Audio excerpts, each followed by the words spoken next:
അക്ബറിന് ശേഷം നിവിൻ പുറത്തായിരിക്കുകയാണ്.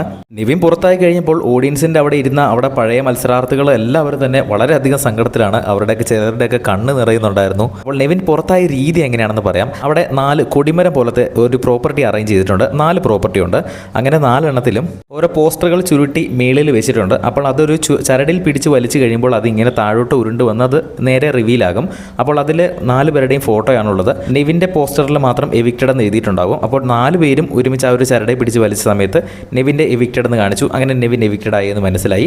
പക്ഷേ നെവിന് ഒരു തുള്ളി പോലും സങ്കടമില്ല എന്ന് നെവിൻ പറഞ്ഞു. എനിക്ക് ഒരു തുള്ളി പോലും സങ്കടമില്ല. ഞാൻ ഇവിടെ ടോപ്പ് 5 വന്നപ്പോൾ തന്നെ ഞാൻ വളരെയധികം സന്തോഷമായി. എന്തായാലും ഞാൻ വളരെ ഹാപ്പി ആയിട്ട് പോവുകയാണെന്ന് പറഞ്ഞ് എല്ലാവരോടും യാത്ര പറഞ്ഞതിന് ശേഷം വളരെ പോസിറ്റീവായിട്ട് തന്നെ നേരെ സ്റ്റേജിലേക്ക് ചെല്ലുന്നു. സ്റ്റേജിലേക്ക് ചെന്നപ്പോൾ തന്നെ ലാലേട്ടൻ പറയുന്നുണ്ട്, ഈ ഒരു ഷോയുടെ എൻ്റർടൈൻമെൻറ്റ് വാല്യൂ വളരെയധികം മുന്നോട്ട് കൊണ്ടുപോയതിൽ ഒരു പങ്ക് നെവിനുണ്ട് എന്ന് ലാലേട്ടൻ തന്നെ നെവിൻ്റെ അടുത്ത് പറയുന്നു. അങ്ങനെ നെവിൻ ഈ ഒരു ഷോയുടെ 3rd റണ്ണറപ്പ് ആയിരിക്കുകയാണ്. അടുത്തത് ആരാണ് പുറത്താകുന്നതെന്ന് ഉടൻ തന്നെ അപ്ഡേറ്റ് ചെയ്യാം. അതൊക്കെ കാണുന്നതിനായിട്ട് ചാനൽ ഒന്ന് സബ്സ്ക്രൈബ് ചെയ്യുക.